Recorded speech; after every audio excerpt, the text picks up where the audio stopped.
Welcome, and thank you for joining us for today's Dealer On webinar, How to Defend Against the Advertising Compliance War. My name is Eliana Raggio, and I'll be your moderator today. And today's webinar is being presented by Dealer On.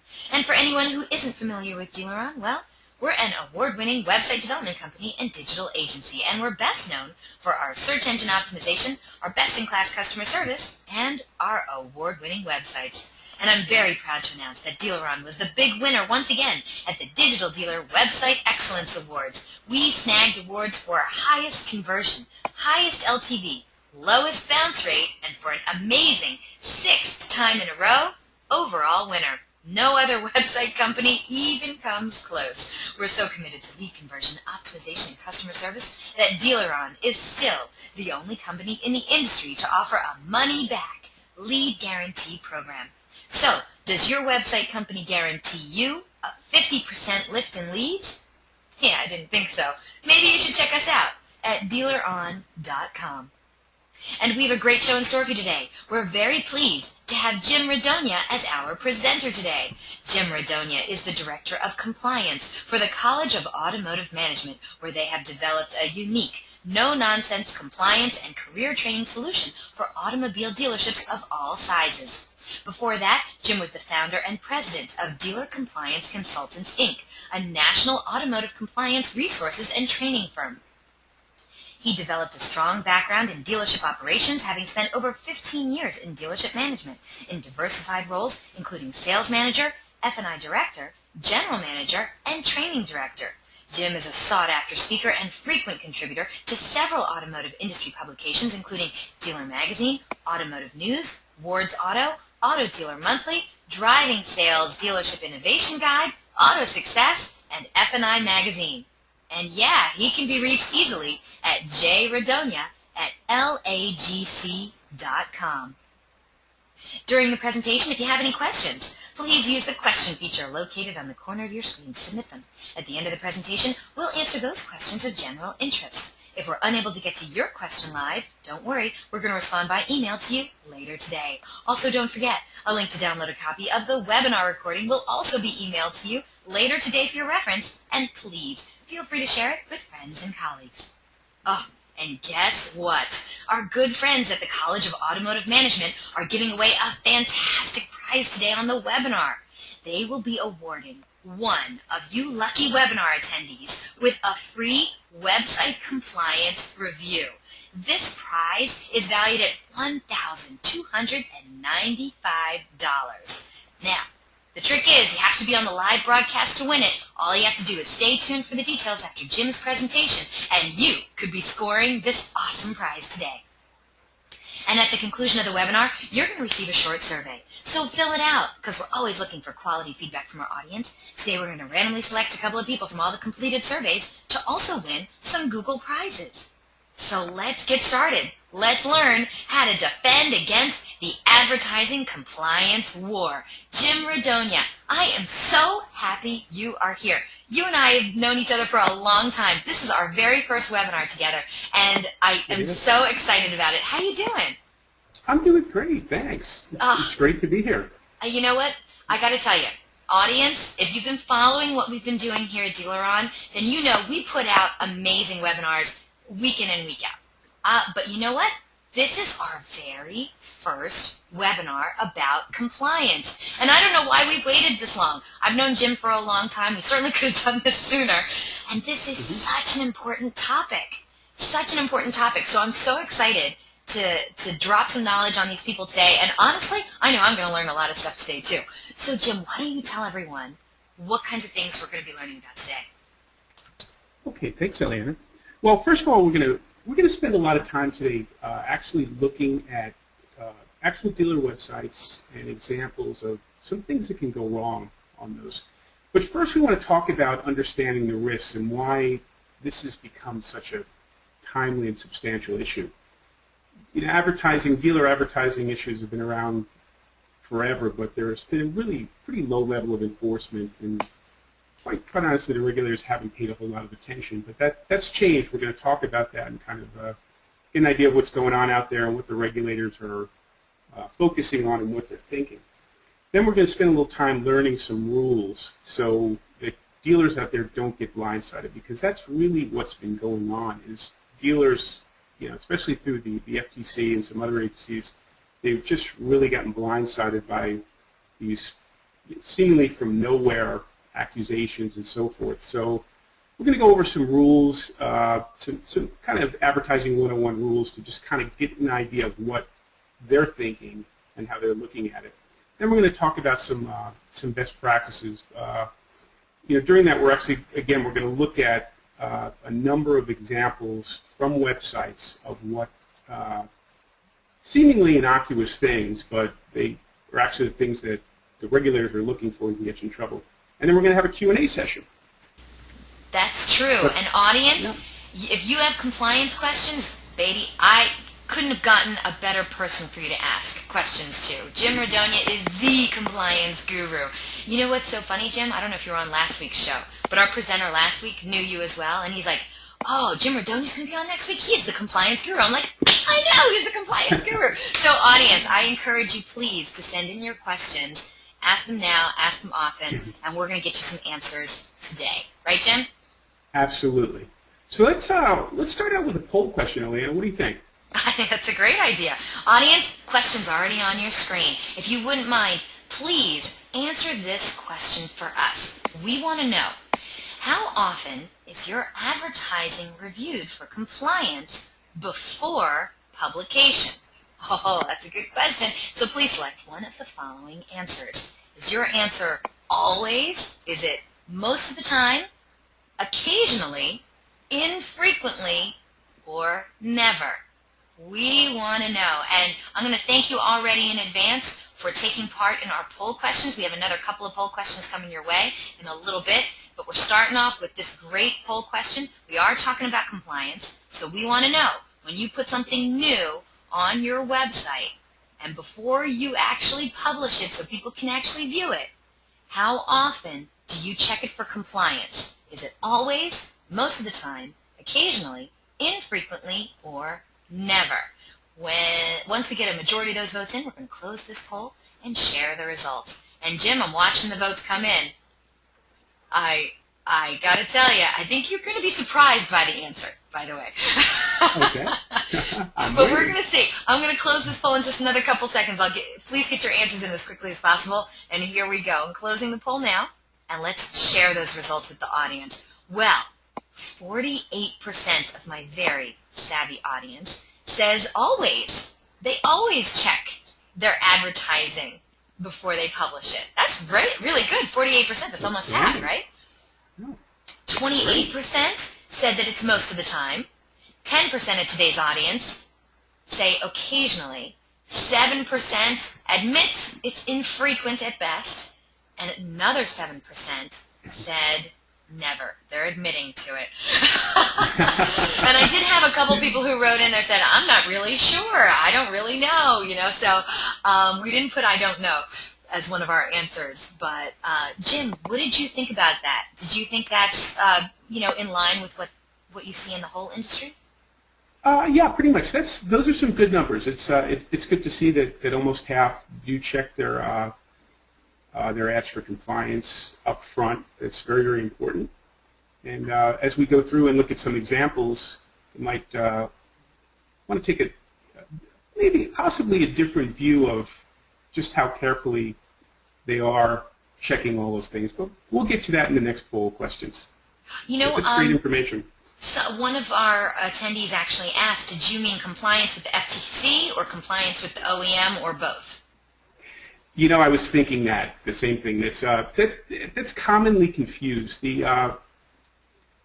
Of course, there's compliance with the OEMs and so on and so forth, but that has nothing to do with legal compliance. That's, as we know, that's just really make sure everything looks the right way and it's presented the right way and so on for the OEM. But in terms of the actual legal compliance, make sure that everything on the site and the ads that you're putting up and your banners and so on and so forth are legally compliant is entirely different. The OEMs do not handle that in any way, shape, or form. Okay. Well, take it away. Start, because I know you have a lot of information to go through. I do. Okay, thank you. Okay, so our first question is what's changed? I've already stated that this has really kind of become the shiny object, and it's a lot different than it has been in the past. And the big thing we can track it to is that the FTC got involved. And that's kind of unusual because the FTC, the Federal Trade Commission, it has never gone after car dealers before. That's not really in their wheelhouse. They're a big agency with limited enforcement people available, so they typically go after big fish, big, gigantic companies, and so on and so forth. And the car dealers have been left mostly to state attorney general's office, district attorneys, local authorities, so on and so on. So dealers really have never had to worry about the FTC taking a look at their advertising. So that becomes really significant because, as I'm sure most of you know out there, each state has its own advertising guidelines. Some of them are very, very stringent, like, my great state here of California, as you can imagine, is very consumer-oriented, and we have just laundry lists of advertising guidelines and regulations. Ohio is another big state with guidelines. New York, of course, Texas and Florida, some of the bigger states. But some of the smaller states have little or actually no specific guidelines. So dealers over the years, understandably, have kind of they've looked at their state guidelines and said, hey, I'm in a state, they don't say too much about it, they say I can do this, so I'm going to do it. And that makes perfect sense, because why shouldn't they? I often talk to dealers and say, right across the river in the state next door, they have a whole different set of regulations than we do, so we do things differently. And again, it just makes sense, because a lot of dealers will look to their state associations and so on and so forth for guidance on advertising. So if you're in a state that doesn't really have a lot of guidance, you probably, not going to worry too much about it. Well, the real game changer here is the FTC.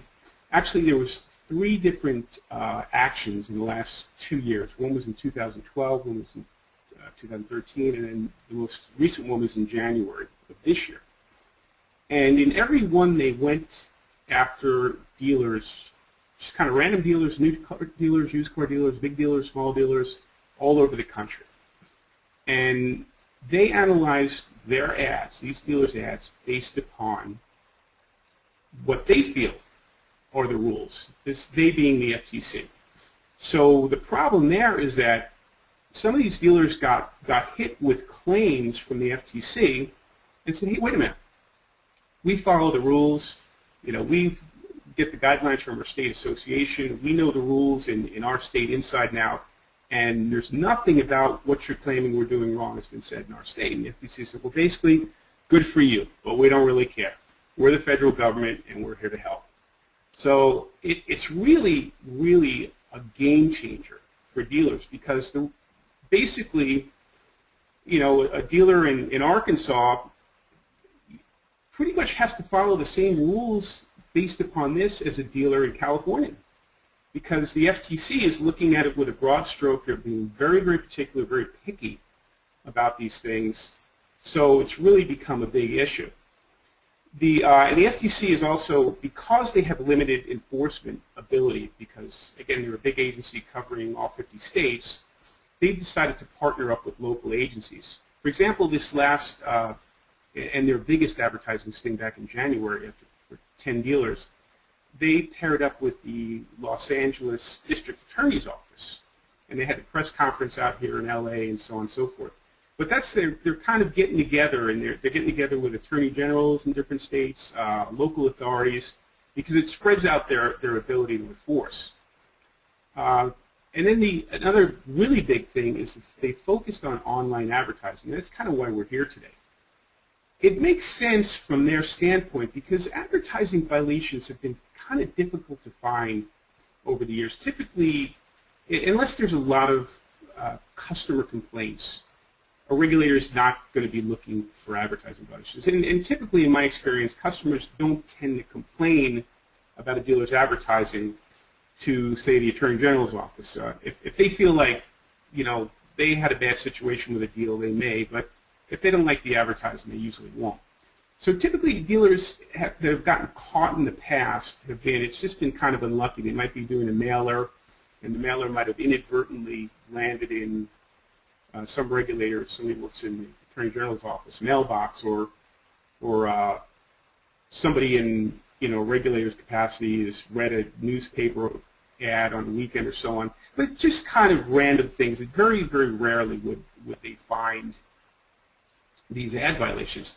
So what they've started doing in the last couple of years is they've gone to online advertising. And in every one of these 3 actions against dealers, the FTC has gone online and found these violations on dealer websites, particularly YouTube, social media. They're looking around. To be honest, I wouldn't be surprised if they hired some, fresh out of college interns, tech-savvy kids, and said, "Hey, here's some keywords, here's some buzzwords.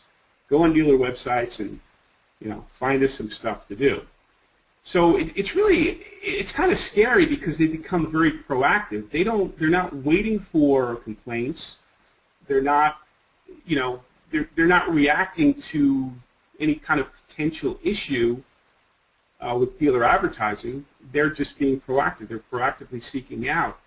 And you say, well, why are they doing that? Is it because advertising has really gotten out of hand? Well, I don't think so. I think advertising has gotten a lot better over the years. A lot more dealers are paying attention to it. They're a lot more compliant than they used to be. So again, the question is, why are they doing this? Well, the way I figured it's just politics. There's a lot of political capital in going after car dealers. And advertising, especially now in the digital age, with everything being online, has become a very, very easy target. It's very easy to find. So, in all of your states out there, I can virtually guarantee you that whomever your Attorney General is there, they really want to be your governor. That's what it's all about. That's kind of a stepping stone. And there's no easier way for an Attorney General to get their name in the paper and get media attention than going after a big bad car dealer. It is what it is. So there's a lot of politics involved, and everybody's jumping on board, and unfortunately the dealers are paying the price for it. So the downside, and the FTC made this abundantly clear in their press conference in January, it's fines up to $16,000 per violation per day, and they really keyed in on that and gave us an example. An example of an ad. If there was an ad or something up on your website for 90 days, and they found it on the 90th day, they could potentially fine you up to $16,000 for each of those 90 days. Now, I'm not a mathematician, but I'm pretty sure that's over $1 million. Not to say that they're going to charge that much, but they could. So the numbers are pretty crazy. What their favorite new thing is these what they call 20-year consent decrees. They've done this with all the dealers that they've gone after, which for 20 years basically they're saying, if you make a boo-boo with your advertising, we're pulling out all the stuff. We're not going to charge you a bunch of money now, but if you make a boo-boo again, then we're going to start pulling out the $16,000 violations, yada, yada, yada, so on and so forth. And you're going to have to send us reports on a regular basis showing us your advertising. You're going to have to keep records, so on and so on and so on. Bottom line is this, you think about it, as a dealer, would you want the FTC looking over your shoulder for 20, or even for 20 minutes? I mean, it's kind of scary because you could make a mistake. Those things happen. So how are they going to take that? It's just, it's a major downside to have that kind of pressure. Also, from a competitive standpoint, you're going to have to be ultra conservative with your advertising, which doesn't put you in a competitive position either. Also, and this is something that the FTC also talked about in their press conference, was that local authorities. Again, they're pairing up with local authorities, so they can go out, go to your local authority and recommend that they take action against the dealer's license. None of us want to think about that, but advertising violations are unfair, deceptive practices, and in pretty much any state, they could take action against a dealer's license. So it could be devastating. And of course, last but not least, is the devastating reputation damage that can come from these violations, because again, they're having press conferences. It's everywhere. They're making a big splash. They're making a big media splash, they're putting these dealers' names out there. It's all over, and it's just, that could be more costly than anything else. So real quickly, we're going to go over some 10 advertising guidelines that every dealer should know about. Again, just to kind of get an idea of how these regulators look at advertising. A lot differently than we do, that's for sure. So, okay, first one's pretty obvious. Advertising laws apply to all forms of advertising: radio, television, print. Again, internet's big now, social media. If you got somebody running around with a sandwich board giving out flyers, anything you do, any claim you make is covered by advertising laws. There are no exceptions to that. Second one is it's all about the big picture. And advertising can be, every sentence can be perfect. Everything you say, every claim you make can be absolutely true. But they look at the big picture. If it's misleading because what you're saying is placed a little bit differently, or it's not clear that one claim doesn't meet the other, and so on and so forth, they're going to call it misleading. And the way regulators look at it, if they feel that it's subject to more than one interpretation, if 99% of the people out there, 99 of 100 people say, yeah, this is clear, I get this, this makes perfect sense, and one person says, no, I thought something else, they might go in that direction and say, well, you know what, this is not crystal clear. So that's kind of an interesting thing to keep in mind. The disclaimers. Okay, disclaimers are a gigantic issue. This is something that, especially in this last advertising action back in January, the FTC beat this to death, because a lot of these ads had proper disclaimers. They had, disclaimers were there. They told the whole story. There was nothing hidden. There wasn't a problem.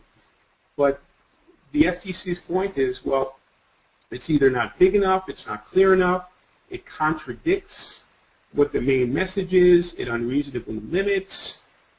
These are just some really freaky ideas they have out there about what these disclaimers should say, and so on and so forth. They're kind of rewriting the rules as they go along on that. And that's it's a very important point to keep in mind, because as advertisers, we've always felt, well, you know what, it's kind of common sense. As long as you put all the information there and you don't hide anything, it's not misleading. Okay, it makes sense to me, it should make sense to everyone. They kind of, they put that into a gray area. They say, well, wait a minute, not necessarily. Here's an example from one of the dealers that they got. It's actually one of the largest dealers in the country. Back in January, it was a Honda dealer, and there was a Honda offer which was, I believe, was 0.9 APR for 60 months or something like that.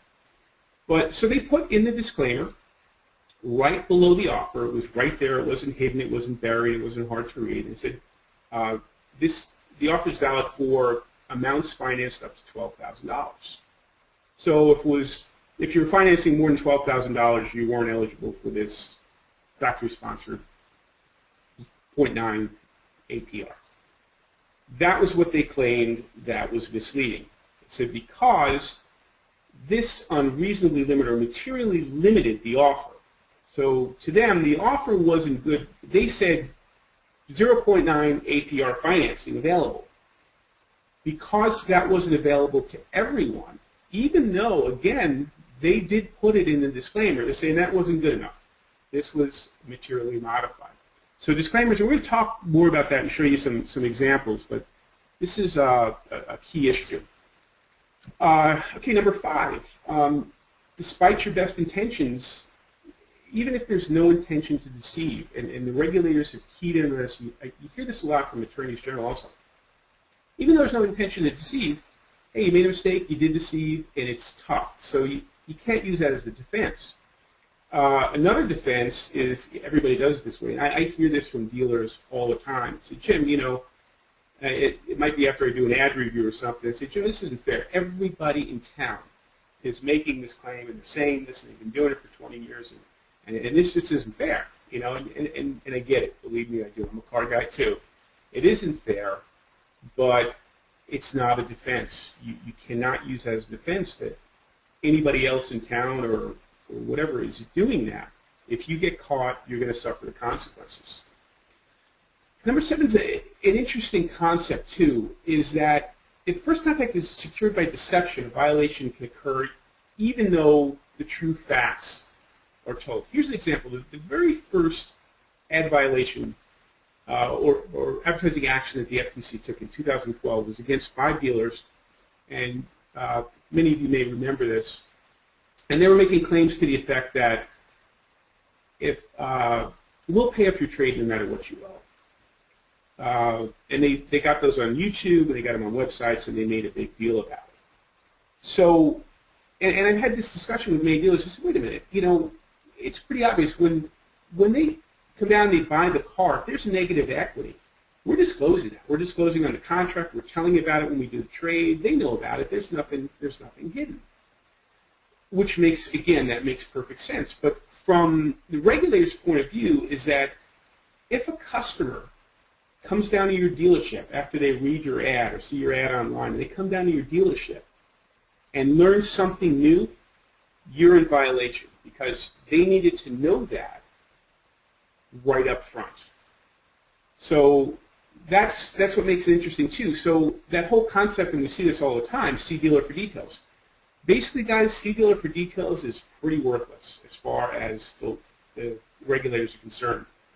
You know, it's okay to say see dealer for details, but it better be some really innocuous information that they're seeing you about that really doesn't have anything to do with the big picture, or else it's just not going to work. Okay, number 8, and this is what makes this the most significant compliance issue out there today. No customer complaints are necessary for an advertising violation. This is kind of rare because basically you think about all the other potential compliance issues you deal with on a day-to-day basis, F&I compliance and so on and so forth. Typically, the only time a dealer is going to have issues with that is if they upset their customers. The customers complain and they feel like they're ripped off and so on and so forth. So, the kind of thing, you know, dealers will feel, you know what, we do business the right way, we treat people well, you know, we're real conscientious, you know, we don't rip anybody off, we tell them the whole story, everything's fine. As long as our customers are happy, we don't have to worry about this compliance thing. And that makes a lot of sense. That's the way it should be. But with advertising, it's different, especially since they've become so proactive about it. There's no customer complaints need to take place. It's just a matter of the regulators, they want to go out trolling, and they do. They're going to find something. It doesn't matter if a customer loves your advertising or hates it. It really doesn't mean a thing. Bait and switch advertising, big hot button. And this is something that you just really need to be careful about at the dealership. You know, we all love to put up those big loser, you know, ad cars and so on and so forth that, you know, of course we don't want to sell because we're losing a bunch of money. We want to get the customers in and get them excited about something else. But it's real important that the staff understands that they can't encourage the customer. They can't overtly encourage the customer not to purchase the advertised vehicle. And you definitely can't pull any kind of tricks like, oh yeah, we sold that one already and it's not here when it's sitting in the back. Or, and we see this all the time, somebody calls or sends in an email lead and you tell them, yep, car's right here, got the keys in my hand, come on down, when that's not a true statement. The car was sold 3 days ago and you don't have it anymore, but you just want to get it in. You know, again, I get it about getting them in and so on, but that is something that can really create a big problem because that's something that regulators really take big issue with. And number 10, and this is really important, you know, we're going to see this in our examples, don't assume that your vendors are, you know the rules and are doing, you know, the right things with your advertising and using the right language. They might be using great language for federal or great language for a particular state, but every state is different. And it's got to be specific. Again, we'll talk about that a little bit moving forward. But understand this, the primary responsibility for compliance is with the dealership. If you write the check, you are responsible. If, you know, one of your vendors gets you in trouble, can you sue them down the road? Yeah, maybe. But, you know, the horse is already out of the barn. You're the one that the FTC or the state regulators are going to come come after. You're the one that's going to get fined. You're the one that's going to get your reputation trashed, and all the bad things are going to happen to you as the dealer. And by the time you go after the vendor, it may be too late if they're even still in business. So the bottom line is this: advertising violations are really, really easy to find. Again, especially in the digital age, they're really easy to find. They're real good for politics, for the regulators, and they're really difficult to defend against. That's the thing with most compliance things is there's some he said, she said, there's some testimony, all those different things. Not with advertising. All they really need for proof, for the most part, is a copy of your ad, a copy of your banner, a copy of your website. If it's there, it says what it says. You can't change it. So it's just really it's something to be careful about. So, and then one final thought about that is that, okay, it's not illegal if you don't get caught. Some people think, well, once in a while we get a slap on the wrist, it's okay, we want to kind of push the envelope. But just understand, please, that, it's a different world out there. There's, again, any one of these actions just goes viral. And this is on purpose. The regulators do this. They want the press. So it's not a slap on the wrist like it used to be. It's not a $2,000 fine and they go away. It's just, besides the fact that the enforcement and the potential fines have gone up, the negative publicity is just terrible. Because, and I asked the question, do you want to see your dealership on the 6 o'clock news? Well, obviously you don't. But we see those type of things. These FTC stings, dealers that get caught up. Some of the local news stations have picked them up and said, hey, a local dealer got cited by the FTC for advertising violations. I mean, everybody wants to jump on the bandwagon. So please be careful with that. Okay, so we're going to go into now some real website examples, and I think you're going to have some fun with this. So we want to know, is your website bulletproof? But first of all, Eliana, I think let's ask another poll question. What do you think? I think that's a great idea. Audience, your next poll question is on the screen now, and we want you to be really, what's the word I'm looking for? Honest. Okay? So Please. Please. Okay, it's a very, very important question, so I really hope you'll take the time to answer this question. The question is, if we were to do a compliance review on your dealership website right now, how do you think you would rate? Please select one of the following answers. Do you think it would be excelente, I'm a compliance captain? Are you above average, but you're always looking to improve? Do you think your website would rate so-so, and you're admitting you could use some guidance? Or is it more of an uh-oh, I think I'm in trouble? Or is it a disaster zone, and we should start screaming help for you right now? So whatever the answer is, we want to know. Once we get a majority of those votes in, we'll close the poll and we'll share the results. So the question again, if we were to do a compliance review on your dealership website right now, how do you think you would rate? And the votes are coming in fast. Audience, you guys are great. Thank you so much. And once we get a few more votes in, I'm going to close this poll and share the results. I am laughing at some of these answers. But thank you so much, audience, for voting. I really, really appreciate it. And hold on one second. And let's close this poll and share the results. Jim, are you ready for this? I'm ready. All right, here we go. 20% of today's audience said that they are excellent and they're compliance captains, and you wouldn't find anything wrong on their websites. 20%.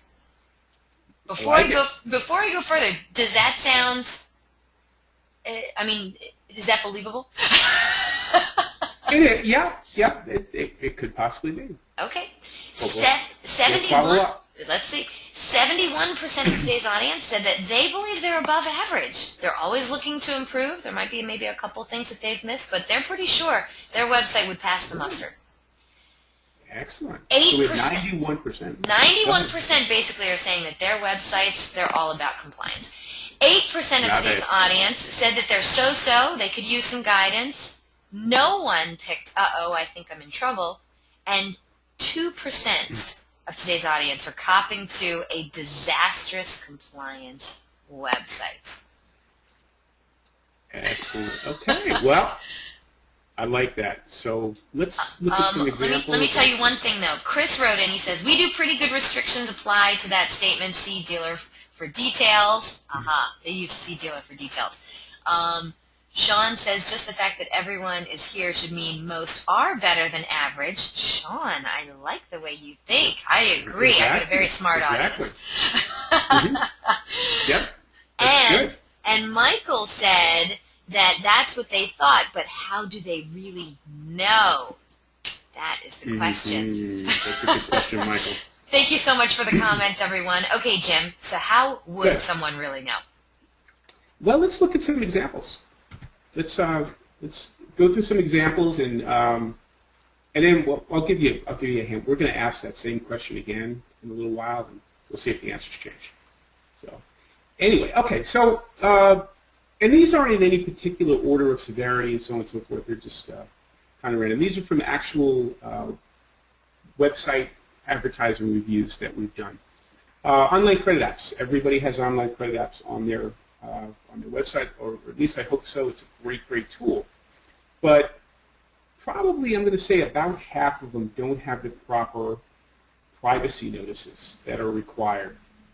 There's always some kind of disclaimer in there and so on and so forth that nobody really reads except for me because I have way too much time on my hand, and find that these privacy notices probably will not pass muster. It's a big law that needs to be followed.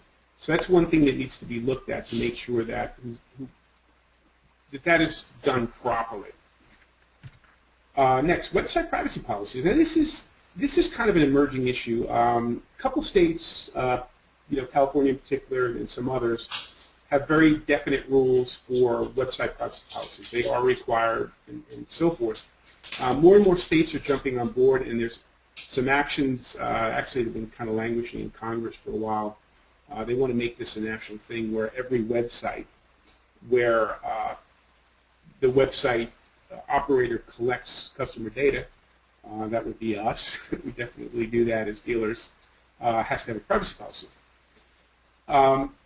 That being said, most websites do have privacy policies, whether they're required in their state or not.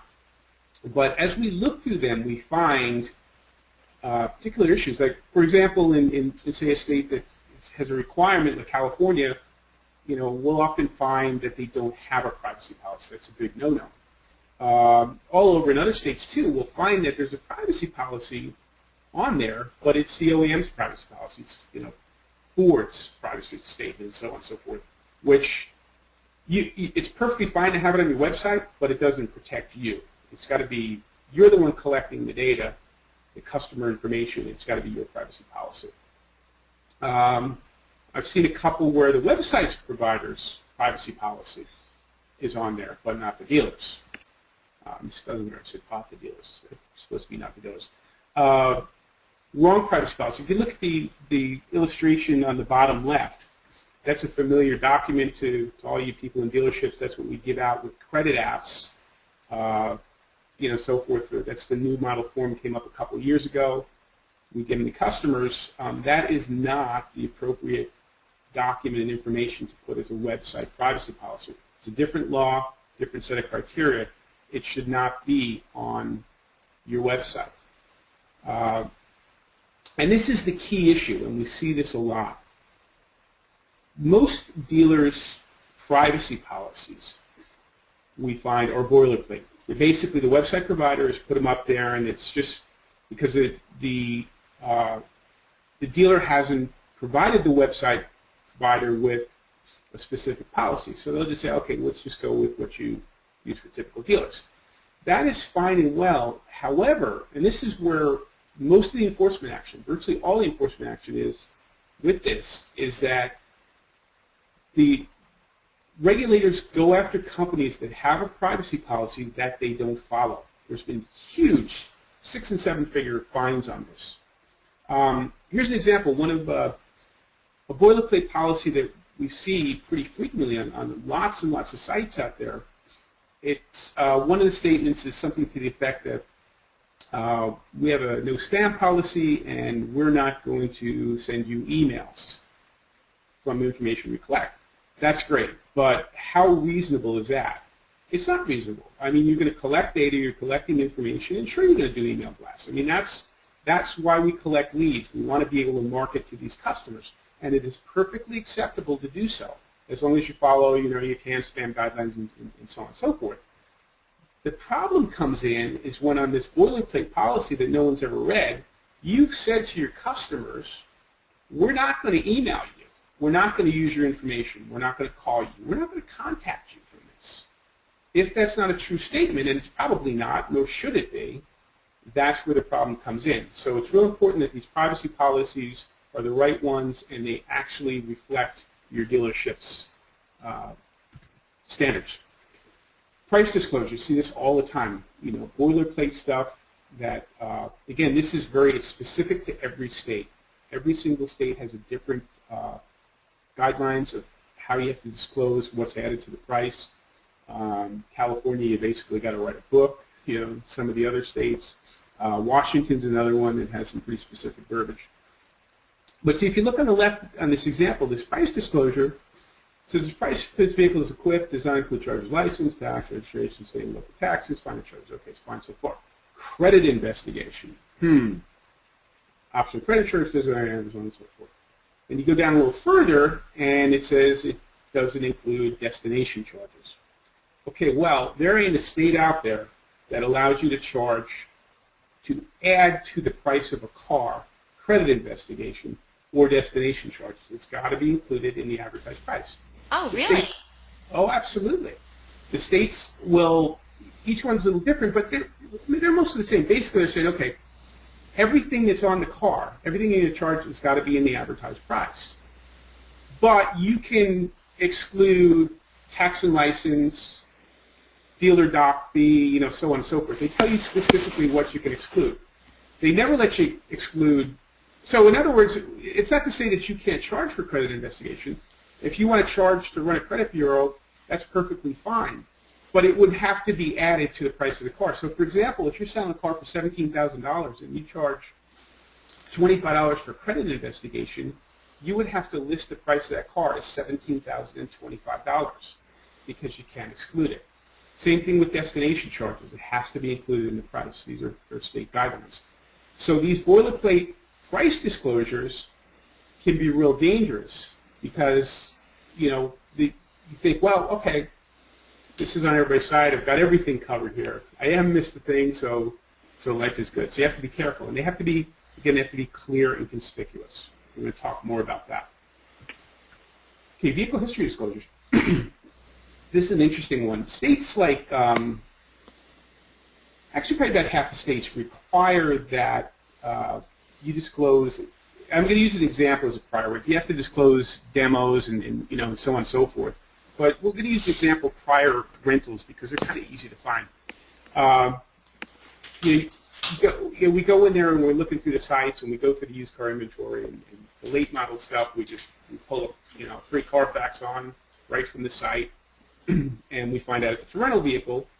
And in states where it's required, oftentimes it's not disclosed. It's supposed to be disclosed on the actual VDT. If that's the case in your state. If it's not the case in your state, there's something else to keep in mind, and this is one of those things that's kind of confused me for a long time because as I follow this compliance thing, it seems like they jump on everything, but this is one that I think they haven't jumped on yet, and that is the one-owner rental car. As we all know, we get that nice badge from Carfax if we have a one-owner rental. So it's Carfax one-owner vehicle. I'm kind of surprised, to be honest with you, that the regulators haven't jumped on that because that's kind of, sure, it's one owner, the owner happened to be Hertz, but it's not really what people think in terms of, being a one owner. But anyway, that being said, as far as I know as of right now, it's still okay to do so. I'll let you know if that changes. But here's some of the things that we find you have to be real careful about. Here's some actual descriptions here. This is a rental car. This 2010 Elantra is for Hyundai fans that are searching for that baby one-owner green puff. Okay, is that a reasonable statement to say that an enterprise rent-a-car was babied? No, I don't think so, and a regulator would jump all over that. Next one, from the looks of it, I'd say this car has been garage kept and babied regularly. If only my wife treated me as nice. I don't like that, that's cute. But really, guys, has this been garage kept? A former rental? No. And again, these are the things you have to you got to look at that big picture and say it's fine, you get the Carfax, I've got one owner, it's legal, but you got to be real careful about these descriptions, because these are the things that regulators are going to find. And this is the kind of thing that you're going to get stung by a customer, because a customer is going to make a complaint that, it's a rental, I didn't know it, I didn't realize it, and, a lawyer might get involved, the lawyer's going to, they're going to look for these types of ads, and it's going to be big trouble. So be real careful on your disclosures. See this all the time, advertising vehicles not in specific dealer's inventory. Multi-rooftop dealerships often combine their inventory, their used car inventory, sometimes their new car inventory, and that's fine. I mean, that's great. You want to have it out there, but it's really important, and this is virtually all the states. You cannot advertise a vehicle that is not actually on your lot and ready for sale. So what that means in the scheme of this is if you have multiple locations and you're grouping your inventory together, be careful to list prominently, clearly and conspicuously, my two favorite words, that where these things are located. One of my recommendations is on top of the SRP, you put a statement saying that vehicles are located at different dealerships, and on the vehicle detail page, when you click on it, you'll see where it is. Make sure it's on there. Make sure they know that this car, and you can call for details or call for availability doesn't mean anything. If that customer ends up on your lot in any town, but that car happens to be on your lot in no town, you get in trouble, because that's misleading, because you didn't let them know before, ahead of time, that the car wasn't there. So again, just kind of simple things to look at. Free gifts with purchase. Now this is kind of one of those real things about, again, my background is I'm a car guy, so a lot of this stuff frustrates me, even though I've changed vocations, because it's just not fair and it doesn't make sense. But free gifts with purchase, you'll see this a lot, and states kind of take this differently. Some say you can't offer a free gift tied to a purchase or lease. Some say you can, so long as you don't add anything to the price of the car. But again, this is a game changer, because the FTC doesn't allow it. The FTC says if in a normally negotiated transaction, which is a car deal, any way you look at it, a normally negotiated transaction, it's improper to offer free goods or services. So going back to the beginning here, the game has changed since the FTC said it's a no-no. We can pretty much assume it's not a good idea to do in any of your state, regardless of whether how your state handles it. So now, virtually every state allows you can give something away for taking a test drive, visiting the dealership, and typically, if it's a gift offered by the OEM, if Honda's giving away a nav system, that's perfectly fine. They just don't want dealers to do it. So there's the things to pay attention to. Okay, again, my two favorite words: clear and conspicuous disclosures. So we look at this ad here, and there's a number of disclosures, which actually, when you read the fine print there, they're all there. There's there's leases, there's all kinds of disclosures that need to be, but the type size is way too small to read. Now, what happened here, and you'll probably see this on a lot of your sites, is this is a full-page newspaper ad that got shrunk down to fit on a page, or it goes into a commercial, goes into YouTube, and so on and so forth. You stick it on a page, weekly special, click here. They can't read the disclosure. Same thing will happen on YouTube. Sometimes, other times, you'll do your TV ads. You'll put it on YouTube, and on the TV ad, the disclosure is fine. It's big enough. It's going slow enough. It can be read. Life is good. But when it goes out on YouTube, it can't be read. the regulators don't care. They're looking at the last thing. And again, they're not going to be typically looking at their TV to find your ad violations. They're going to be looking at YouTube. They're going to be looking on your websites. So that's where they're going to find this.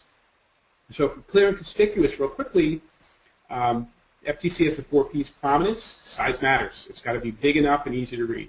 Presentation's got to be easy to understand. It's kind of a scary concept because they call it, understood by a reasonable consumer. Believe me when I tell you that's a pretty low bar. They think it seriously is. I mean, guys, it's the village idiot. If the village idiot can't understand it, you may have some problems. So you have to be real careful about that. Placement, where it's placed, is very, very important. It can't be buried. It's got to be, typically close to the main message. That's a key that the FTC kind of beat up on this last action, was that even though the disclosures and disclaimers were good, they weren't close enough. They weren't right next to the message in the same type size and so on and so forth. These are things that you need to look at in all of your ads. Okay, inventory claims and links. And this is, I see this all the time on sites. Banner ads and so forth are linked to the wrong place, or they're actually linked to the right place. For example, I know that dealers like to link, have a particular, if you have a payment ad or so on and so forth, and you want to link it to your entire inventory because you want to open up your inventory. And I get that. That makes sense. But that creates problems because of the disclosure issue. So this example here, okay, banner it says certified pre-owned. So looked through and found, went into used car inventory filtered by certified, and turns out they don't have any certified. They're in the process of getting certified. Just started the program. They're a couple of months out. Didn't have any certified. So right up front, that banner ad shouldn't have been there because they're advertising they have certified. Next, when you click on the or hover over the click here for details link on the banner, 225 vehicles show up. That's their entire used car inventory. So, and many of them aren't Kias. They're just everything. It's their entire used car inventory. However, you're potentially giving the impression, because you're saying certified, click here. They click here, and they're looking at your entire inventory, and again, that village idiot might say, oh, these are all certified vehicles. I'm buying myself a certified vehicle. But they're not. So it's really important. Links from the ads, they need to be relevant. If there's a specific price for a payment, it's got to go to the VDP. It's got to go, or if it could go to your inventory page, but you better have a full disclaimer for truth in lending, truth in leasing, and so on, which just isn't practical. So if you have anything about payments and prices, there's got to be, if it's not right up on a banner ad, it's got to link directly, one click, to that disclaimer. So that's often missed. Got to be careful about that. You see this all the time, improper advertising of new vehicles. Every state has different criteria for what's new. Particular miles. Actually, the federal government says if you use it for anything more than moving or test driving, they consider it used. But some states say if it's got 1,000 miles on it, it's used. If it's got 2,000 miles, whatever the case may be, depending on your state. But what ends up happening is the status hasn't changed, so you'll see a lot of times that in your new car listings, you'll see what are legally known as used cars, because it's a grounded demo, it's an unwind, whatever the case may be. Like on these 3 examples on the left, I pulled out the miles. This first Kia Soul had 14,305 miles, definitely not new. The Optima had 8,914 miles, certainly not new, and the Soul Base had 6,472. So what needs to happen here is these vehicles on your website need to be moved over to your used car listings. Otherwise, you're in violation in every state and federal. Okay, this is my favorite. I love this. Who wants to get one of these? I'm all over this. I want to get as many as I can. 19 down and 19 a month. I'm telling you, how many? People pay more than that for coffee. Oh, exactly. This is a great ad. I love this, and this is actually up on TV, YouTube, so on. Okay. So the real deal, this is a great deal. The payment was misstated. The payment is actually $19 a month for the first 3 months, and it's $284 a month thereafter. I think it's a 36-month price. The $19 down is actually misstated as well because it's $19 down plus acquisition fee, plus tax, plus first payment, yada, yada, yada. It's closer to about $1,000. So it's actually, we're talking about probably $1,000 down, $284 a month. So how do I know this? Well, because it's in the disclosure below. It's kind of hard to read, but even if it was bigger, it wouldn't matter. Because that disclosure completely and absolutely 100%, in my estimation, contradicts the main message. It's telling an entirely different story, so it's basically worthless. It won't protect you. These kind of claims, I mean, the only way to make this ad compliant would be under the $19 a month, you know, in pretty big type right next to it. You'd have to say $19 a month for the first 3 months and then $284. I mean, you'd have to be that bold about it. And the $19 down, you would basically, you know, same thing. It would have to be equally prominent. So, you know, these are lovely creative ads, and, you know, I'm sure they pull in a lot of traffic, although I kind of wonder what the effect on customer relations is when we get down there to find that's not true. But anyway, it's either here or there. So anyway, that's your Too Good to Be True ad. Too Good to Be True Part 2. This is a deal. What do you think, Eliana? 13 grand off on this Altima. Nice car. I'm ready. Where are we going? 56% savings. Pretty good. Pretty good. 2014, it's a new one. Where do I sign? Okay. Well, it's actually a prepaid lease. So the $10,313.52 is what you're going to prepay for the lease, and then you have your residual and so on. So the savings are misstated. The 56%, you know, is misstated. The price is misstated.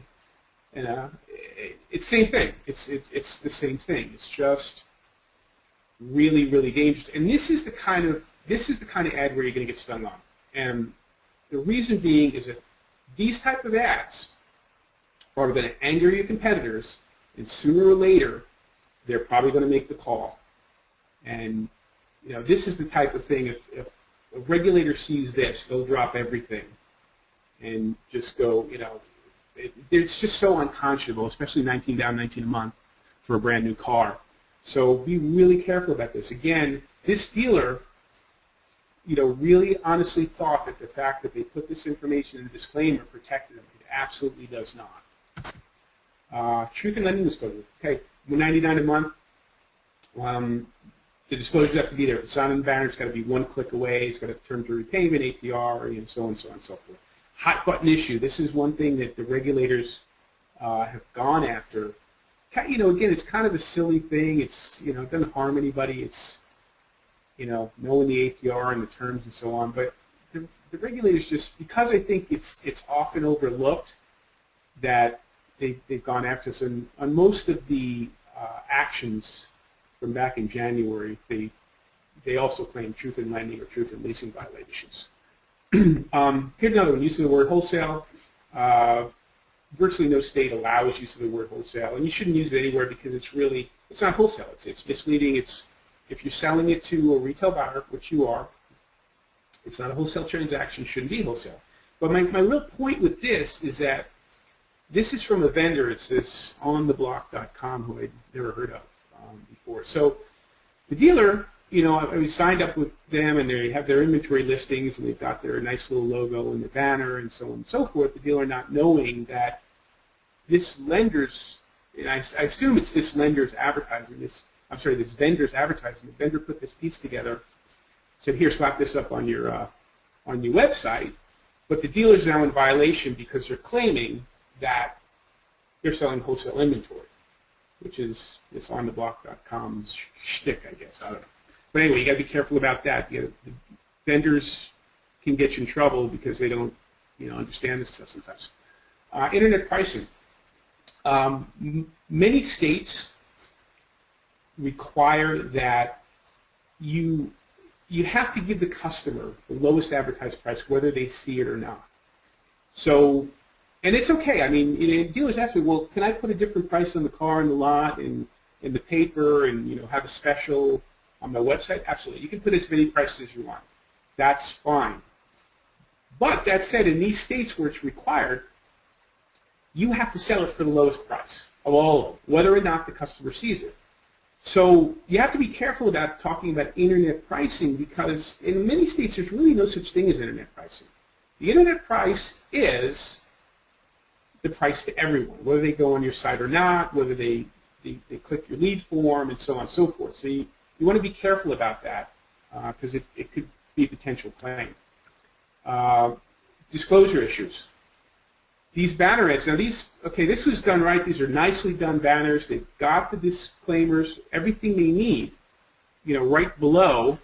However, if you look, the directional arrows are covering a good portion of disclaimers on every one of them. So you got to be careful when you're designing these banners. You got to make sure where you put the disclaimer isn't going to be obscured. It might, I know in a lot of sites you can move them, up to the left-hand corner, whatever the case may be. It's okay if it covers, a picture or some of the other message. It cannot cover any of the disclaimer. So you want to be careful about that. And finally, unsubstantiated claims. There's a million of them out there. Regulators ask, anything you say, is it true? And can you prove it? Are these the biggest savings and giveaways in history? Probably not. Are you, like this one, we have over 100 banks and lenders ready to finance our customers anywhere on the credit spectrum. Do you? Do you have 100 banks and lenders that you do business with on a regular basis? Or is it more like 30? If it's 30, don't say 100. Things like that. So, anyhow, I think it's time for another poll question. All right. All right, audience. You knew it was coming, and here it is. So the question is, now that we've looked at some of these very eye-opening examples, by the way, Jim, thank you for that, how do you think you would rate on a compliance review of your dealership website now? Please select one of the following options. Do you still believe that you would be excellent compliance captain over here? Do you believe you'd still be above average, but yes, still maybe a little bit of room to improve? Or are you now so-so, and maybe you do need some guidance? Or maybe it's, uh-oh, I think I might actually be in trouble. Or send help, it's even worse than I thought. Please get your votes in. We want to know after seeing some of those examples. And by the way, I got to say, some of those examples really freaked me out. Hey, Eliana, don't say I didn't tell you so. I told you that when we talked about it. You told me. I hear it. Okay, so we want to know, now that you saw some of those examples that Jim showed us, are you still the same, a little bit different, a little bit better, a little worse, whatever it is, we want to know. Get your votes in. And just so you know, I wrote down what we had last time. So we're going to see if the numbers match. All right? Audience, thank you so much for taking the time to write in your votes. I really appreciate it. We are going to close this poll and share the results. All right, Jim. 21% of my audience said that they are still excellent compliance captain over here. Fabulous. Just so you know, last time we did this question, 20% said they were compliance captains. Now we got 21. They got even better. They got better. Some people got better. Nice. Now let's see. Nice. 60% of today's audience said that they're above average. They're always looking to improve, but they're above average. 60%. Just so you know, in the last question, 71% said that they were above average. Okay, went down a bit. 17% of today's audience said now, looking at some of these examples, that they're so-so, they might need some guidance. That was 17%. Last time we asked the question, it was only 8%. Okay. All right? Now, 2% of today's audience said that, uh-oh, I'm really in trouble. And 0% said that they send help, it's worse than I thought. In actuality, in the last question, it was 0% and 2%, so those two were reversed. So maybe some got a little better, a number of you got a little worse, but thank you so much for your honest answers. We do very much appreciate it. I do want to get to one of these comments that was made. Danielle, for instance, says, we have a competitor in town with billboards that say guaranteed credit approval. Can anyone guarantee 100% approval? What disclosures should dealers who use that term include in their messaging? So I know that was one of the ones that you put up there, Jim. I mean, is there a way to say the same thing but not use what most dealers, those, as you said, boilerplate terms that they've been using? Yeah, and that's a great question. Thanks for asking that, because we see that all the time. And the simple answer is, my simple answer is no. I've never heard of a dealership that will guarantee credit approval, even buy here, pay here. They have underwriting standards and so on. I mean, it's, someone comes on your lot and they're homeless and have, no means of income and so on and so forth. As a business person, you're not going to put them in a car. What some dealers use for that is they say, well, we'll approve everyone. That homeless person, we'll approve them with 98% down. That's not good. That's not good. The standard is, it's the average approval. So if your average approval is, average amount down is 10%, and, so on and so forth, that's what the regulators are going to be looking at. So yeah, that's a great question. Be careful about those. And just say, instead of saying, guaranteed approval, just say something different. Say, if you have, bad credit and so on and so forth, we may be able to help. You can be real aggressive about how great your special finance department is. You just don't want to say definitively that you're guaranteed. Well, Okay. I mean, I know we have people from all over the country here, and I make no bones about it. I'm in the Jersey, right? I know. Jersey girl. I know I have seen guaranteed credit approval, bad credit, no credit. I mean, I've seen those on so many commercials out here on the East Coast. So I know people are using it. And I like some of these comments that are coming in. Michael says, well, they can approve nothing. And Good point, yeah. And then David said, yes, they can use it because they can use credit acceptance form. They can say guaranteed credit approval, but that doesn't mean that they're guaranteeing the financing. So there's a loophole. Do they have to disclose the loophole? I'm so glad you asked that. I've heard that from dealers. I've had this conversation about CAC. Doesn't fly. What? So they do have to disclose the loophole. Well, yeah, because and that's the story that credit acceptance tells their dealers, and it's just not true. Because again, the standard is: are they going to be approved for at reasonable terms, and are they going to approve everybody? I asked one dealer that. I said, they could have Social Security income, they could have this. And he's going through this whole laundry list of all these, how great CAC is. I said, but bottom line, if they had no way to pay for the car, no license, no home, that person that just, that homeless guy, well, no, but they'll do almost everybody else. There's just, I may be wrong about this, but I just cannot imagine that there's ever a set of circumstances where you can guarantee credit approval. And you can't mince words. You can't say, well, they're giving an approval. They may not roll the deal.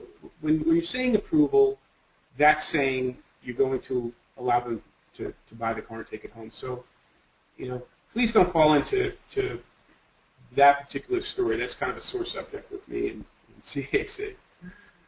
Anyway, great question. Okay, thank you. All right, so where do we? Oh, I see the takeaways are up on there. Yeah, real quick. It's real again. It's not rocket science, guys. It's just and it sounds like everybody on the call for the most part is really paying attention to this and doing things the right way, and that's great. So you get it. It's just you just need to be truthful, easy to understand. Again, a good practice, if you have somebody not in the car business, if you're not sure about anything, have somebody that's not in the car business, kind of look at it, read it, and have them explain it to you. And if that explanation isn't exactly what you're trying to say, you might want to tweak it a little bit. We kind of get caught up, we're car people. We get, we know this stuff, we live this stuff, so we'll look at an ad and we'll know exactly what it's saying. And, but that's us. That's because we do this. Other people, consumers that don't know anything about the industry, may not quite get it. So you just want to be careful. And if you're not sure about an ad, don't guess. Make sure you train your people. Anyone that's running ads for you, and it's a lot of people. It's your internet staff. You may know marketing department. Your managers are doing auto trader ads and stuff like that. They should be trained on the regulations, and don't guess. Get it reviewed by a professional if that makes sense, if you're not sure. And then work with your website provider. DealerOn's team is great. They're great about compliance. They're always available. They'll help you to make sure your ads are compliant, so on and so forth, but you have to let them know. That's the key. If there's a lot of stuff, they give you the ability to do a lot of this stuff yourself. If you're making a change on your site, you need to give them a heads up so they can help you with it. They can't, if they're making a change, that's one thing, but if you're making a change, so just work with them, hand in hand, and it's all good. I think I'm ready for some questions. Jim, thank you so much. That was a lot of information. Audience, I know you agree. We already have some great questions in the queue. So audience, if you have a question for today's presenter, Jim Radogna, the compliance guru, then send them on in. We're going to get to your questions in just a moment. Before we do, though, hey, we got some prizes to give away. Well, one really big prize, I should say. So it's that time. If you missed it at the beginning of the webinar, well, I announced that our good friends at the College of Automotive Management are giving away a fantastic prize today on the webinar. They're going to be awarding one of you lucky webinar attendees with a free website compliance review. Oh, yeah. This prize is valued at $1,295. Right, Jim? Absolutely. Okay, go to the next slide so we can, there, it's official. There we go. So all you... Sorry, I missed that. No problem. All you have to do is answer a simple question about today's presentation and be the first one to write in the correct response, and you're going to win this awesome prize. So get to your keyboards, get ready, and good luck, everyone. Here's the question. In order for a disclosure to be legally compliant, it must be what and what? We are looking for a two-part answer here. In order for a disclosure to be legally compliant, it must be what and what? Two answers for this. Two. Oh, we have a winner. Oh, a lot of you knew the answer. Very, very good. I honestly, Jim, I thought you gave this one away. I thought this one was too easy because you said it like 12 times. I did. I was trying to work with them there. But I'm happy. So the first person who answered the question correctly was Melissa Lee. Melissa Lee, you are our answer today, our answerer with the mostest. I don't know if that rhymes. That doesn't rhyme. But Melissa Lee, you're our winner today, and you had the correct answers. Clear and conspicuous. Congratulations, Melissa Lee. Uh-oh, watch out. I'm writing your name down. It's becoming official as I talk. Melissa Lee, write on in. Let me know what dealership you're from, where you're at in the United States of America, or maybe you're not in America, wherever you are. Let us write in and let me know so that I can give you a proper congratulations. And everyone else, thank you so much for playing. You were awesome. Most of you did have the right answer, so thank you so much. Other people wrote in legal and true. That was good. Clearly stated and truthful, another way to put it. I like that too. So thank you so much.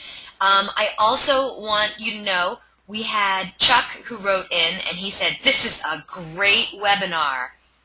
Thank you, Chuck. I wanted to say that. Thank you so much for that, Chuck. We do appreciate it. Let's see. Melissa still didn't write back in yet. Melissa, where are you from, babe? Oh, here she goes. Oh, I see. Okay, so Melissa says that she works with a lot of dealerships. So is it possible, does she have to just choose one dealership to do this on? I'll talk to her. We'll work something out. Melissa, we're going to work something out for you, okay? Thank you so much. Melissa, drop me an email, and we'll work with it. Okay, Melissa, his email address is jradogna@lagc.com.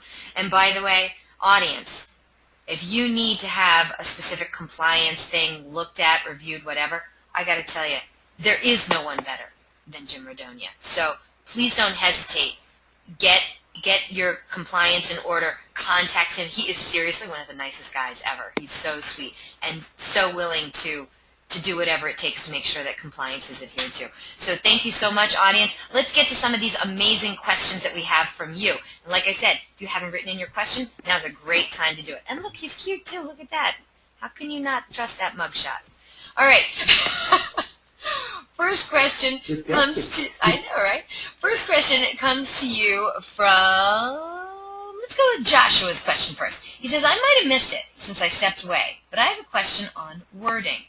If we advertise that we will beat our competitor's best deal, and if someone provides us with an email quote and we don't beat or match it, where does that leave us?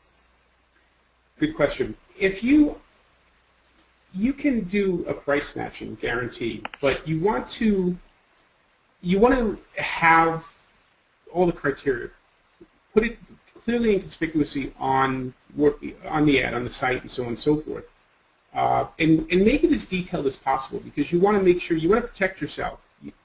If it's too broad, it's too open, then you might get stuck having to beat something ridiculous that you didn't anticipate. So you probably do. Most dealers that do a price guarantee do have specific criteria, but just list that along with it so the customer can see that and understand it, and you're fine.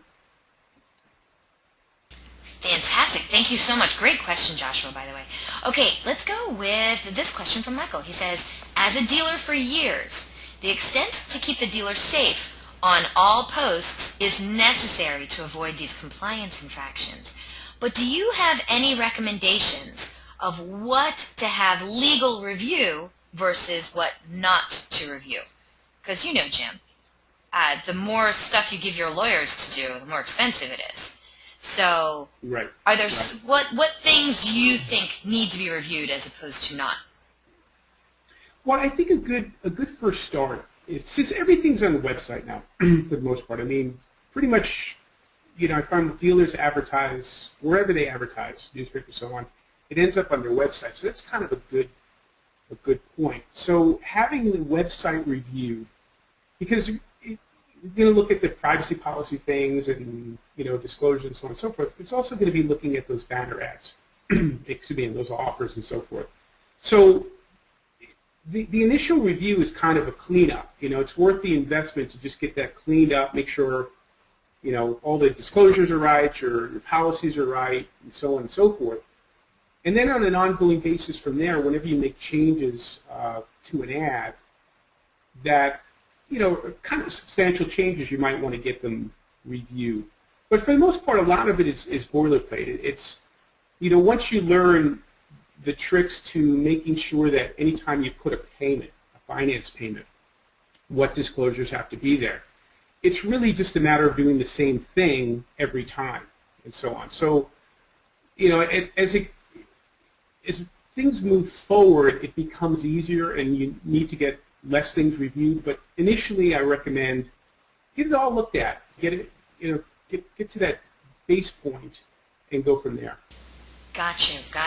All right, great question, Michael. Thank you so much for that. Next question comes to you from Sean. Sean says, since some customers pay with cash and no credit investigation is required, why would we need to include that in the price? But you're saying credit investigation shouldn't even need to be included in that anyway? Well, if you are charging for that, for credit investigation, then it has to be added to the advertised price. So you can always sell a car for less. So let's say, for example, your dealership policy is to charge $25 for credit investigation. So you would add that to the price of every advertised car. Now, if a customer comes in and you decide, well, I don't need to do a credit investigation, you can just discount that. You don't have to charge it. So you can't charge more than the advertised price, but you can always charge less. I like that. All right. Thank you so much for the great question, Sean. I do want to let people know, because some people are writing in, can we get a copy of the slide deck? Absolutely you can. Please email me directly at eliana@dealeron.com, and I will get those slide decks out to you. It'll be in a PDF format. And I already see that many people have already written in. I did put it into the chat feature, so my email is in there. But send it to me at eliana@dealeron.com, and I'll get that slide deck out to you later today. Thank you so much. Follow-up question to 2 questions ago from David. If they have a price match guarantee, is it okay to require that those people need to bring in a written offer? Absolutely. Yeah. Whatever your criteria is, that's perfectly fine. Again, as long as you're clear about it and specify, they need to follow your rules on that. Okay. All right. Melissa had an interesting question. David wrote in, as long as it's clear and conspicuous. Yes, that's right. Yeah, Learning. I like All right. that. Melissa's interesting question from Melissa. She says, and this goes back to the slide where you had the Carfax on it. All right. Mm-hmm. And it showed that the car was used as a rental, right? Right. Melissa said, is there a way to find out if the one owner was in fact a rental company? Like, does Carfax tell you that? Well, yeah. If it's a prior rental, then the prior owner, the one owner, and I put quotes around that, was the rental car company. So if it was a rental car, then that would have been, so Hertz or Enterprise or Avis, whatever, they were the only registered owner of that vehicle before. So it is technically a one owner. That company was the single owner. Does that make sense? I hear you. I hear you, but you do need to disclose that it was a rental company, right? Depending on your state. Okay. Not in all states. But again, just when you just need to be careful about your vehicle descriptions with that, because I know a lot of times they, managers will use just kind of boilerplate descriptions. Oh, hey, okay, this is a one owner, so I've got this real flowery, great garage kept, nice to me and my wife, and yada yada yada, all these great things, and they just kind of slip those in there without actually reading it, not thinking, hey, wait a minute, I could say that on that one owner trade I took in, but I can't say that on that one owner Hertz. Gotcha. No, So that's no. Because you're right. The write-up was really, the write-up got me, but I wouldn't have known to ask if it was a rental car, and that wouldn't have been very truthful, so I totally get it. Melissa, thank you for the question. Okay, next question comes to you from Michael. He says, social media. How does one assure the social media posts by off-site providers, as most dealers use, to be and still be protected? Should they have a waiver in their contract with the provider? And then he went on to say, the companies handling the posts should be held accountable, but can they be held accountable is the question I suppose. So how much compliance do we need to have when it comes to social media posts, Jim? Well, again, and that's a great question. It goes back to that the dealer, as the advertiser, is ultimately responsible for anything that's posted on their behalf. So they're going to get hit on the front end. They're going to have to defend it and so on and so forth. Now, having a waiver and so forth is always a good idea because, as the dealer gets slapped with this stuff, they're going to want to go after the vendor to get reimbursed and so on and so forth. So having proper waivers and so forth can be helpful. But again, the horse is already out of the barn. The dealer's going to have the bigger problem with it. Let me give you an example for a vendor. A few years back, you might remember that a big major auto group, got hit with a class action lawsuit for improper text message marketing. And that was a big thing. It was in all the automotive press. It was just it was a big thing. It was a big reputational nightmare for them. It was a lot of money too. It was $2.5 million settlement. My understanding is that it was a lot of money. My understanding was that the vendor, because it was the vendor's fault, the vendor was doing all their texting for them. There was, according to them, there was some kind of technological issue. Something went wrong, and they didn't honor opt-outs. So my understanding is that the vendor picked up the tab for that because it was their boo-boo. However, that, nobody heard about the vendor. It's all about this, auto group, and, they had to send out postcards to 60,000 of their customers or something like that, telling them that, we're no good. I mean, it's just the reputational damage. You can't undo that. So even though their vendor might have picked up the tab for them, they still got hurt. They got hurt a lot. Yeah. So that's why it's important to make sure, to really not trust those vendors. Make sure that you're treating everything as if you posted it yourself and you wrote it yourself. Wow, okay. Well, I mean, my audience today is already smarter because they want to know about this compliance stuff. So thank you so much. Mm-hmm. Wow, that Absolutely. scares the pants out of me. Okay, let's go to... Oh, no, we already did this one. David's question. He says, we have 2 dealerships and have the used inventory on both sites. Is this illegal in Texas? No, not at all. That's not a problem. You just want to list perfectly on the VDP where it's located. So just so the customer, when they look at it, they know, when I want to go see this car, I'm going to go to the Dallas site, Dallas slot. Right, right. As long as they know that, then you're fine. You can group all of your inventory together. Okay, great. Good news, David. All right. He wrote in. Cool, thanks. All right, next question comes to you from Tammy. Tammy says, what is the time frame that a car needs to be removed from the website after the vehicle has been sold? Depends. The only state that I know of that actually puts a number on it is California. That's 48 hours. Wow. But in any state, it's a reasonable time. What's reasonable? So, again, that's kind of a gray area, but like a month? No. We're talking days. I mean, it should be out in a couple of days because, again, if you have to defend yourself with a claim like that, if you're in a court or regulators in there and so on, it's going to be hard to explain to them that, we sold that a week ago. Unless you have a good, say, if you have a good story, say we flush out our inventory. We renew our inventory once a week. So this, this last week, if it's something that makes sense, it's probably okay.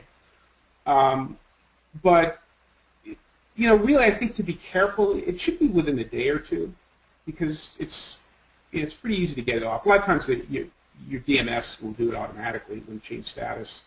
You always want to think about being in a defensible position if you have to justify your actions. Right, right. Does it make sense? If you say, well, yeah, I sold that last month, but I haven't gotten around to, it's not going to fly. It's just not going to fly. So. I hear you. No, because I know that some people leave the listings for cars up because they have VDPs that have their own SEO, and I mean, it's just, I would definitely check on that. Wow, Tammy, great question. Thank you so much for that. Absolutely. We have a handful of questions left, so stick with us, audience. Let's get through these last 5 here. Danielle wrote in, if you give a gift for a test drive, is that considered a contest where the customer has to do something for something else, or is that safe? No, that's safe, as long as it's not a contest. If it's contests are different kind of things, and each state has criteria. But no, just giving away a gift for a test drive is okay. Oh, okay, good. Thank you for that, Danielle. Okay, David wrote in, is there any clearinghouse that breaks down some of these laws by state? No, unfortunately not. And it's kind of tricky because some of the states, like the FTC, the federal law is the FTC Act, and it's very vague. It doesn't even refer to dealerships. Most states have specific regulations for dealership advertising, but they're scattered. They're kind of everywhere. You've got to kind of find them in the databases. What's kind of interesting on that question is that, and the best resource probably to get that type of information for your state or states would be your state dealer association. They'll almost always have it. But just a side note on that is that some of the states have extensive information, like Ohio, for example. Ohio Attorney General's office gives all kinds of examples, and I mean it's really good. It's not just the laws, but they give you some examples. It's kind of a cheat sheet, and that's good. On the one hand, you can say, well, I hate being in Ohio because there's so many rules and regulations. But the way things are now, it's kind of better to be in Ohio with that cheat sheet that you can follow and know not what to do than being in a smaller state, a smaller market that doesn't have any guidance or very little guidance, because that might lull you into that false sense of security, and the FTC might swoop in, or the FTC might refer it to your state attorney general. Because just because it's not in the regulations doesn't mean your state attorney general's office can't, make up new rules and say, hey, they compare notes. The attorney generals meet 3 or 4 times a year, and they talk about this kind of stuff, and the rules can change on a moment's notice. Okay. Thank you so much for that question, Dave. I really appreciate it. Last 3 questions here. Misty says, what would you recommend as a good replacement for a request e-price button?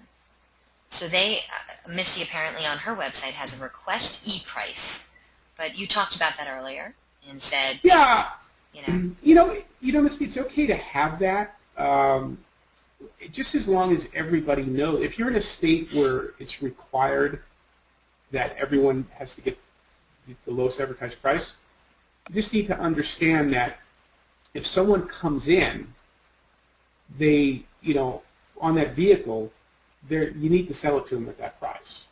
So it's not illegal per se to have those kind of buttons. It's just that they kind of create confusion for the staff because, the sales staff is thinking, well, they didn't mention the e-price. They're just working up the price on the car or whatever the case may be. So it's that said, you also don't want to mislead a customer by saying you can only get this price if you click the button, or this price is only good for people who visit our website. It's only good for internet customers. You can't say that because then it becomes misleading. It's false and misleading. Oh, I didn't know that. Yeah, but you just having those buttons and calls to action in and of itself is okay. You see the difference there? Yeah, absolutely. Misty, great question. Thank you so much. Yeah, very good question. Thank you. Next one comes to you from Celeste. Beautiful name. Celeste wants you to please explain more about unwinds being classified as used vehicles. Okay, again, that depends on your state criteria. Like in California, for example, if it's an unwind and it has 2 miles on it, it's a used car.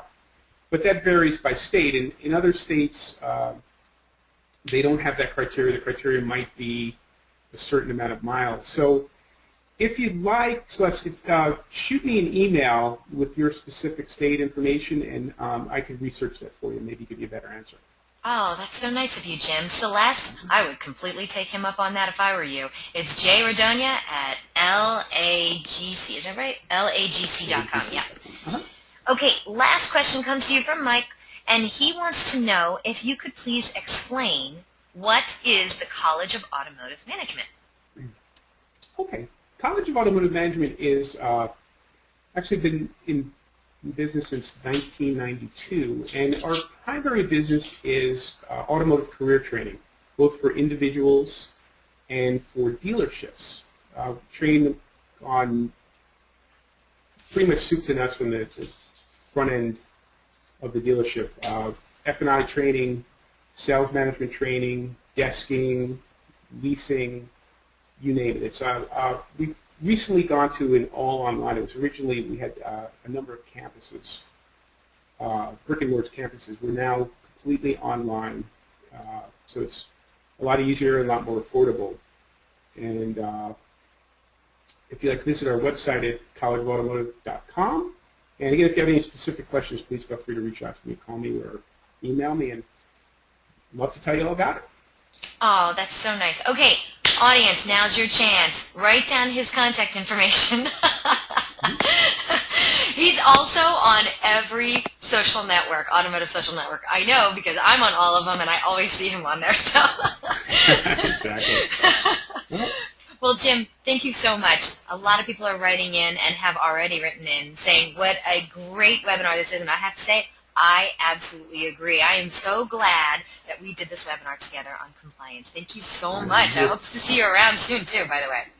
Absolutely, and thank you for having me, and to all of you out there, thanks for attending. And anything you can do, just please feel free to reach out, give me a call, send me an email. Be happy to answer questions. And again, I'm a car guy, and I want to help you guys as much as I can because this whole compliance thing can be very frustrating. Very tricky. Stay vigilant. Indeed.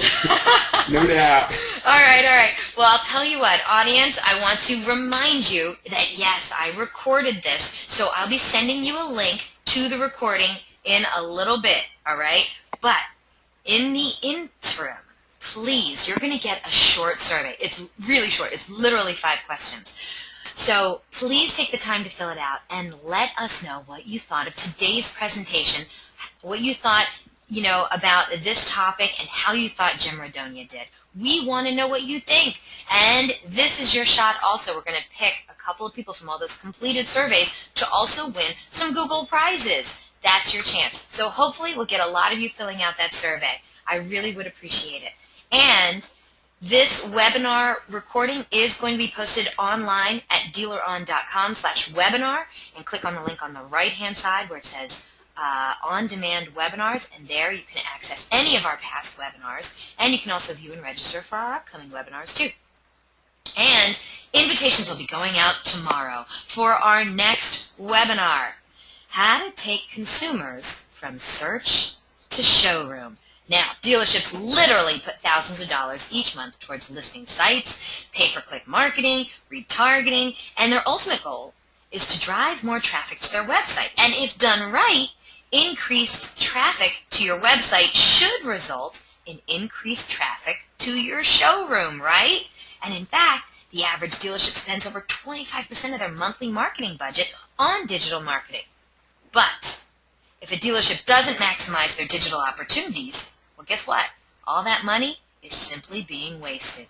In this exciting 1-hour webinar, Jeremy Ansbach will tell you how to take consumers from search to showroom by making the most out of each and every digital opportunity. His inspiring presentation will share proven ways to maximize digital advertising by fine-tuning digital strategies with pay-per-click, retargeting, and overall website performance. Attendees will also learn the crucial importance of ad relevancy, landing page relevancy, and click-through rate, and how they can lead to lower cost per click, higher conversion rates, and lower costs per lead. The end result? Increased website traffic and showroom traffic for less money. So if you're ready to learn how to take consumers from search to showroom, then this is the webinar you just can't afford to miss. Don't forget, our weekly webinars are held every Thursday, 12 noon Eastern, 11 a.m. Central, 10 a.m. Mountain, and 9 a.m. Pacific. And we have some really awesome webinar subjects planned for this year. But if you have any questions, comments, or suggestions regarding these webinars and our topics, hey, contact me directly. I love hearing from you. My name is Eliana Raggio. Track me down online. I'm everywhere. Google+, Facebook, Twitter. I'm on all the automotive social networks. Or email me directly at eliana@dealeron.com. Thank you all so very much for spending this time with us today, and I hope to see you all on a future webinar in our continuing education series. Take care.